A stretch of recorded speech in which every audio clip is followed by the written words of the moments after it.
આજે આપણે ગરમ મસાલો બનાવીશું દાળ અને શાક માટે. ચલો જો આપણે એવા એક પેન લઈશું. એ પેનની અંદર આપણે 1 ચમચીનું માપ લઈ લેવાનું. મેં 4 ચમચી આખા ધાણા લીધા છે. 2 ચમચી જીરું લીધું.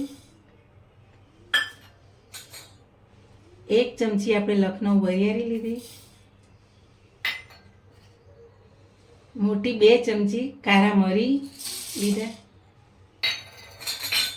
1 મોટી ચમચી આપણે લવિંગ લીધા. 7 ઇલાયચી નાની લીધી. 3 બાદિયા લીધા. આ રીતે 5 જાવંત્રી લીધી. તજના મોટા 3 ટુકડા આ રીતે ટુકડા કરીને લીધા. આ કાળી મોટી 3 ઇલાયચી લીધી. અડધો જાયફળનો ટુકડો લીધો આપણે. લાલ મરચાં આપણે દેશી 4 નંગ મેં લીધા કટ કરી. અને 5-6 નંગ આપણે તમાલપત્ર લીધા. એના આ રીતના આપણે ટુકડા કરી દઈશું.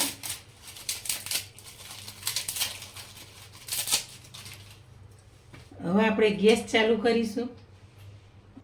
આપણે આ મસાલા ધીમા તાપે જ આપણે શેકવાના છે.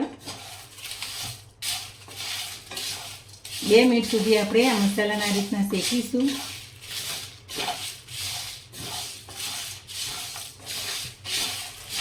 કઢાઈ થોડી ગરમ થઈ જાય એટલે આપણે ગેસ ધીમો કરી દેવાનો.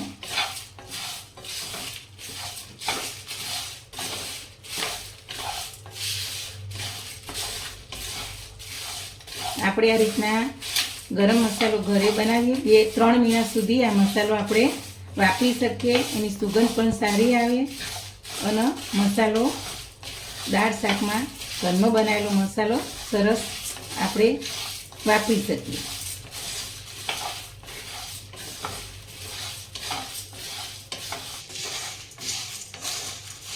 જો આપણા મસાલા થોડા થોડા શેકાવા માંડ્યા.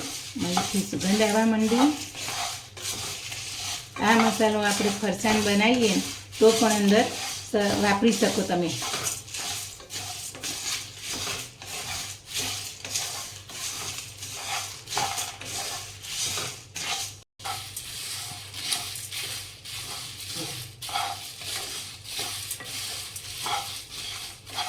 હવે આપણો મસાલા શેકાઈ જવા આવ્યા.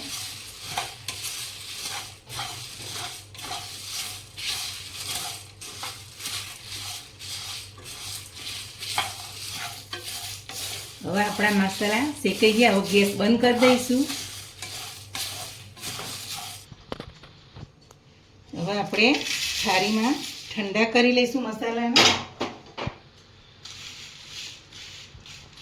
1 મિનિટ આપણે ઠંડો થવા દઈશું. પછી મિક્સરમાં દળીએ.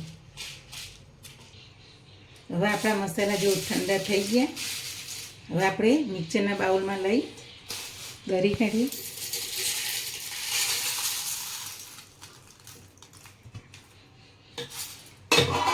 મિક્સરનું બટન આગળ પાછળ કરતાં આપણે દળી કાઢીએ.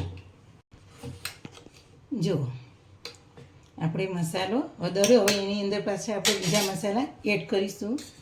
આપણે બજાર જેવો મસાલો બનાવવા માટે કલર માટે આપણે કાશ્મીરી મરચી 1 ચમચી નાખીશું. 1 ચમચી નાની હિંગ નાખીશું. 1 ચમચી મીઠું નાખીશું. અને 1 મોટી ચમચી આપણે કસ્તુરી મેથી નાખીશું. હવે એને ફરી આપણે આ રીતે મિક્સરમાં દળી દઈશું.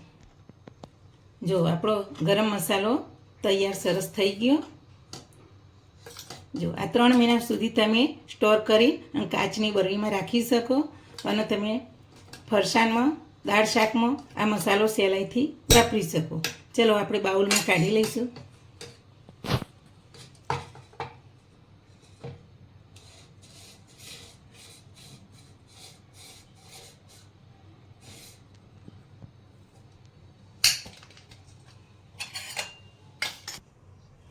આપણો ગરમ મસાલો તૈયાર થઈ ગયો. જો બજાર જેવો સરસ મારી આવી નવી નવી રેસીપી જોવા માટે મારી ચેનલને શેર કરજો, લાઈક કરજો, સબસ્ક્રાઈબ કરજો.